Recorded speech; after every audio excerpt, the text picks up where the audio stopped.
Muy buenas tardes, queridos padres de familia, profesores, tutores, recordados estudiantes. El día de hoy vamos a empezar con una reflexión viendo un cortometraje para darnos cuenta de qué trata o cuáles son las características de nuestro tema de hoy día. Empezamos, por favor. Observamos.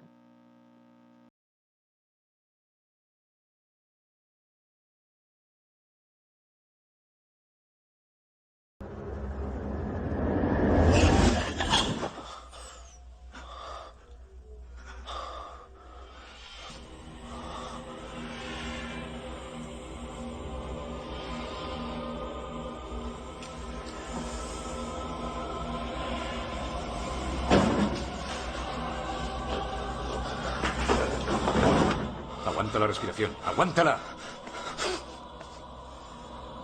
Tienes un ataque de pánico. Si hiperventilas, te desmayarás. Procura respirar más lentamente. Cálmate. Nunca me había pasado nada parecido. Siéntate. Mierda. Despacio. Ya estoy mejor. ¿Sí? ¿Seguro? Ya controlo. Sí. ¿Te encuentras bien? Estoy bien. No es más que un juego. Solo un juego. Ese es tu error. Con esa actitud estás perdido. No es un juego. ¿Por qué no puedes entenderlo? ¿Qué saben de ti los de arriba? Ni idea.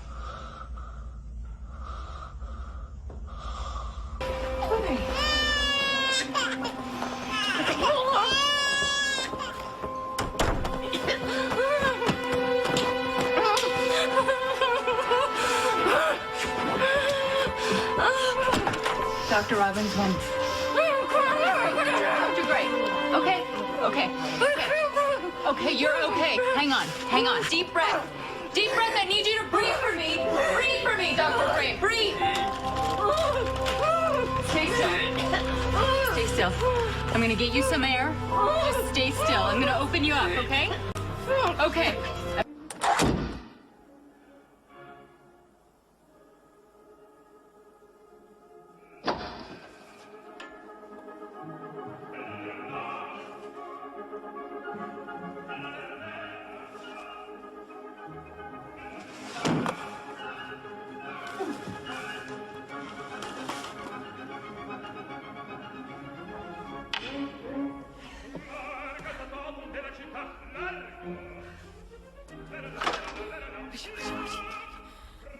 Jonathan Psi, Thomas Jefferson, James Madison, James Monroe.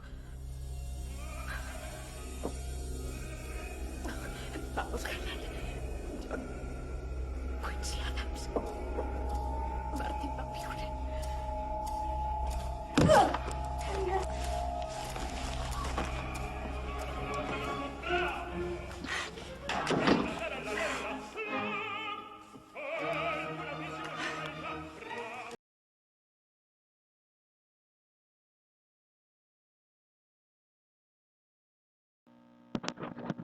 Bien, queridos padres de familia, profesores, estudiantes, acabamos de ver el video y nos está demostrando pues que últimamente la mayoría de las personas estamos padeciendo de ansiedades y justamente en el video hemos podido apreciar características propias de diferentes tipos de, si se quiere, inestabilidad, de inseguridad, de pánico, y hemos visto también un modelo de agorafobia, miedo a los espacios abiertos, las características propias con los síntomas que evidencian pues una situación de poco manejo o autorregulación de nuestro estado emocional.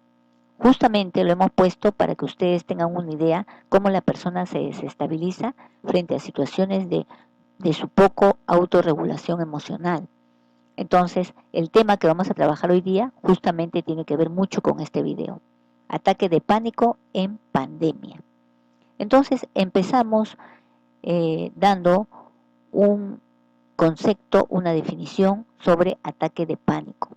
Ataque de pánico, pues, es un episodio de intenso malestar o miedo, cuya principal manifestación es la aparición inesperada, brusca, desbordante de un sentimiento de terror, de miedo, muchas veces a situaciones que nos implica imaginariamente un riesgo.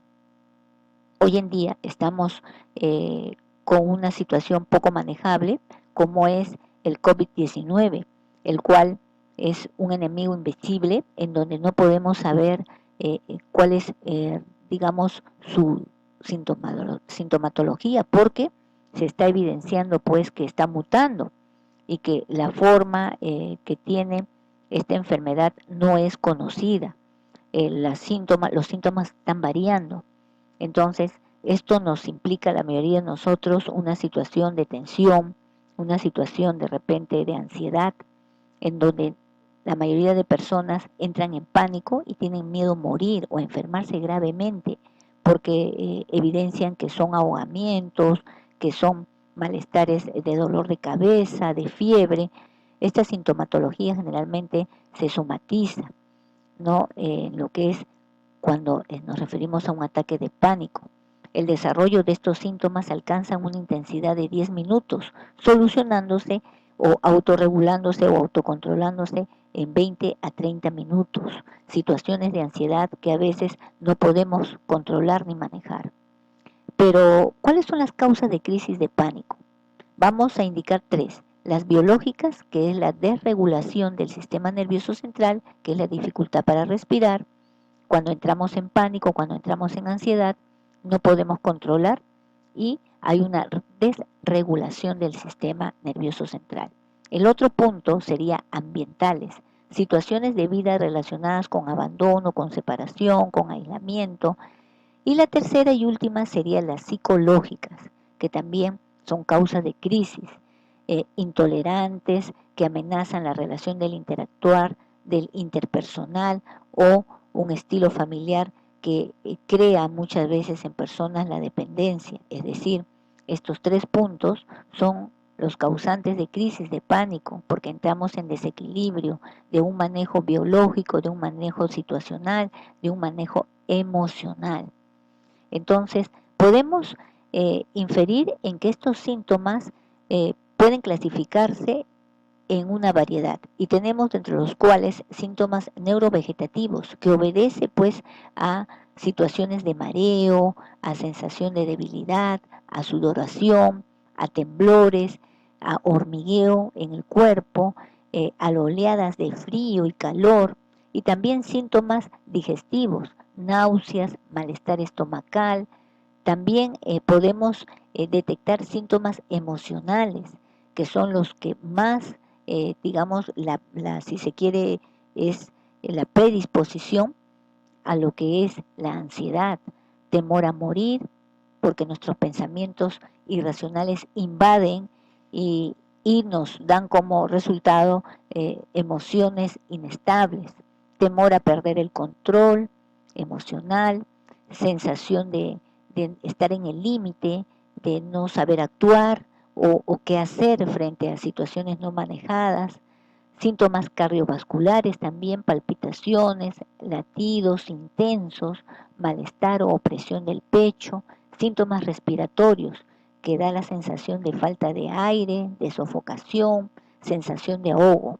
Pero vamos a explicar al detalle cuáles son esos síntomas de pánico, que generalmente, como hemos mencionado, tienen una duración de 10 minutos. Y como mínimo debemos tener, para podernos identificar como una ansiedad de pánico, 4 síntomas, dentro de los cuales yo voy a mencionar 6. Si tenemos 4 síntomas, ya estaríamos dentro de lo que llamamos la ansiedad de pánico. El primer síntoma sería el síntoma autonómico, luego el síntoma relacionado con el estado mental, luego síntomas tóraco-abdominales, síntomas de tensión, síntomas no especificados y síntomas generales. Vamos a ver de qué trata cada síntoma. El síntoma autonómico trata pues de palpitaciones, temblores, sudoración, sequedad de boca, síntomas relacionados también con el estado mental, cuyas características son sensación de mareo, desvanecimiento, inestabilidad, miedo a morir, síntomas tóraco-abdominales, dificultad para respirar, sensación de ahogo, presión del pecho, dolor en el pecho, náuseas, malestar abdominal.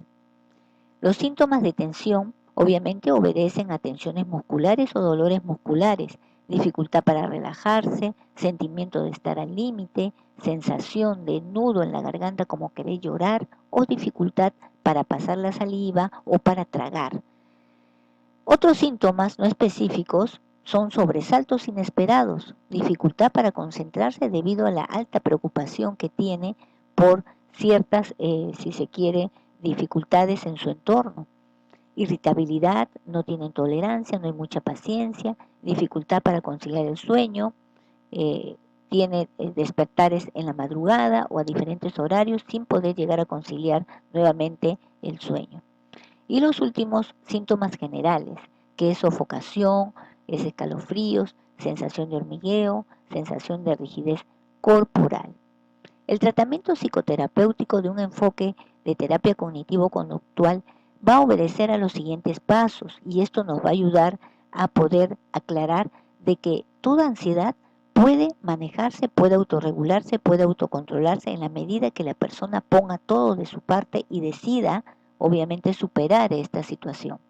El primer paso es que la persona comprenda que sus sentimientos de miedo no son peligrosos y que además son pasajeros. Ejemplo, la pandemia. Tiene que entender que esto no es para siempre, que esto no va a desbordar, que esto tiene que llegar a manejarse y que debe tener un manejo dentro de lo que es la parte de salud. El segundo paso, hacer una lista de las situaciones que estimulan o fortalecen la ansiedad. Por ejemplo, muchas personas llegan a intensificar su ansiedad y tienen miedo, entrando a veces al pánico cuando escuchan los noticieros durante el día a cada momento. Su aislamiento también, el tener que estar dentro de un espacio y no poder salir también hacen que se intensifique pues su estado de pánico, sensación de ahogo, miedo a poder atragantarse, a no poder respirar, a poder morir. Y a las que debe asignarse un puntaje según su grado de pánico experimentado. A ver, les explico. ¿Cómo vamos a hacer una lista de situaciones? Por ejemplo, yo le voy a poner puntajes si el noticiero para mí no me da ansiedad, pero una ansiedad controlada. Entonces a el noticiero yo le pondría pues 5. Pero al aislamiento sí me hace sentir como que estoy sofocándome, como que me estoy ahogando, como que necesito salir. Y eso me eleva más mi ansiedad y me hace entrar más rápido en pánico. Le pondría un 7. La sensación de ahogo que me viene cuando veo que el noticiero me está dando algunas informaciones de que está la mayoría de mis vecinos contaminados, están con el COVID-19 de mi lado, de mis vecinos del lado de la casa, de atrás. Entonces, esto me provoca a mí un pánico que se dispara y me provoca una sensación de ahogo, de que no puedo pasar, de que no puedo respirar. Entonces, a eso yo le pondría 9. Entonces, yo estoy haciendo mi lista de jerarquía de acuerdo a mi estado de ansiedad y el pánico en que entro por la situación que estoy atravesando. Entonces, al asignarle el puntaje, es lo que yo estoy experimentando, mi ansiedad de pánico en ese momento. Entonces, voy a poder colocar un orden de puntaje para ver cuál es o cuál es la situación que más me aumenta el puntaje y me lleva a una crisis de pánico. Tercer paso, usar un autorregistro de las crisis de pánico, es decir, cuando me dispara la ansiedad y entro en pánico, es donde yo debo escribir y asociar qué situación, como hemos dicho, el noticiero, el aislamiento, como también puede ser porque ya no tengo dinero o porque ya no tengo trabajo, ¿no? Entonces mis pensamientos ante esta situación comienzan a interpretar de una forma catastrófica la realidad, entrando a un pensamiento irracional, porque sabemos muy bien que sí podemos después empezar a trabajar, sabemos muy bien que esto va a terminar, pero la gente que entra en ansiedad y en pánico comienza a elaborar pensamientos irracionales. Al elaborar los pensamientos irracionales, que ya no van a tener trabajo, que ya no van a tener dinero, entonces empieza a experimentar sus pensamientos sobre su organismo, comienza a somatizar y comienza a sentir que se ahoga, que no puede respirar, que se va a morir. Y estas emociones de miedo y desesperación hacen que sus conductas empiezan a expresarse a través de temblores, de tensiones musculares, de repente pueden hasta hacer fiebre, vienen los dolores abdominales, puede de repente tener cólicos estomacales. Entonces, este autorregistro son disposiciones que me van a llevar a evidenciar hechos que intensifican mi crisis de pánico. Y voy a poder yo detectar e identificar qué situaciones son las que me hacen disparar para entrar en mi crisis de pánico, que obviamente o afecta no solamente mi salud mental, sino mi salud física, ¿no? Que estas situaciones van a evidenciar los hechos justamente que yo necesito saber para poder autorregular y autocontrolar estas situaciones de crisis, de pánico que obviamente conllevan a una situación no manejada dentro de mi vida diaria. Por eso se le dice que haga un registro ABC, en donde A es la situación, B mi pensamiento, C las emociones y por último las conductas que voy a expresar.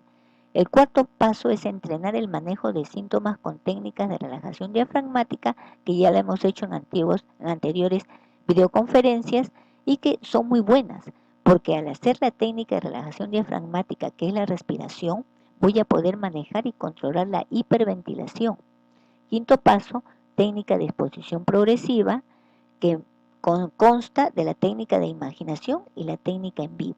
O sea, esto me va a ayudar primero a experimentar imaginariamente mi ansiedad para después enfrentar de una manera más familiarizada y poder manejar la técnica en vivo, lo que estoy pasando en ese momento. Sexto paso, asegurar el cumplimiento de la terapia. Y séptimo paso, la psicoeducativa. Es decir, educar a la familia porque son los elementos importantes que me van a ayudar para mis futuras crisis. Ayudar a poderlo controlar, manejar. Recomendaciones. Primero, importante es informarme y conocer cuáles son las características de pánico para poder yo diferenciar y poder saber en qué momento se está intensificando.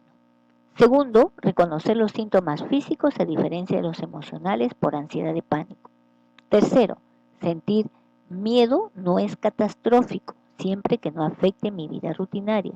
Solo proceder con precaución. Cuarto, aplicar la técnica diafragmática que desacelera la respiración y hiperventilación para poder manejar, obviamente, todo lo que son mi ritmo cardíaco, mi relajación, etc. Quinto, priorizar los pensamientos racionales, lo que es la lógica, lo que es la realidad, y descartar los pensamientos irracionales. Finalmente, tranquilizarme y calmarme. Bien, muchísimas gracias. Me despido con esta foto de paz, de placer de esta niña, sin antes recordarte lavar las manos y tener pues un distanciamiento cuando salgo. Muchas gracias y hasta luego.